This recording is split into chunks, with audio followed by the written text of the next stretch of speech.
वार्तांकन रोखठोक बातमी।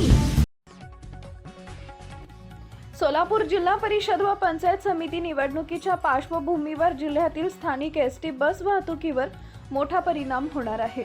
शनिवार दिनांक 7 फेब्रुवारी रोजी सकाळी 7:30 ते सायंकाळी 5:30 वाजेपर्यंत मतदान होणार असून त्यासाठी मतदान साहित्य तसेच अधिकारी कर्मचाऱ्यांच्या वाहतुकीसाठी जिल्ह्यात तब्बल 351 एसटी बस गाड्या निवडणूक कामासाठी तैनात करण्यात आल्या आहेत।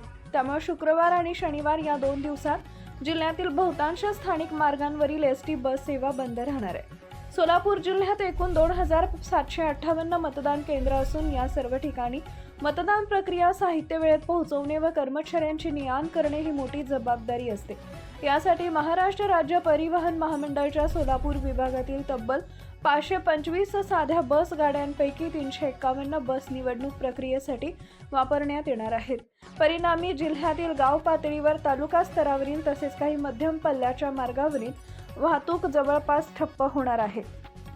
परिवहन विभागाने दिलेल्या माहितीनुसार निवडणुकीमुळे 2 दिवस जिल्ह्यात अवघ्या 150च्या आसपास बस गाड्या प्रवाशांसाठी उपलब्ध असतील। विशेषतः ग्रामीण भागातील प्रवाशांना याचा मोठा फटका बसण्याची शक्यता आहे। त्यामुळे नागरिकांनी प्रवासापूर्वी स्थानकात चौकशी करूनच प्रवास करावा असं आवाहन करण्यात आलं आहे। 10वी व 12वीच्या प्रात्यक्षिक परीक्षांसाठी जाणाऱ्या विद्यार्थ्यांनीही या बदलाची दखल घ्यावी जेणेकरून परीक्षेला उशीर होणार नाही असं परिवहन अधिकाऱ्यांनी स्पष्ट केले आहे।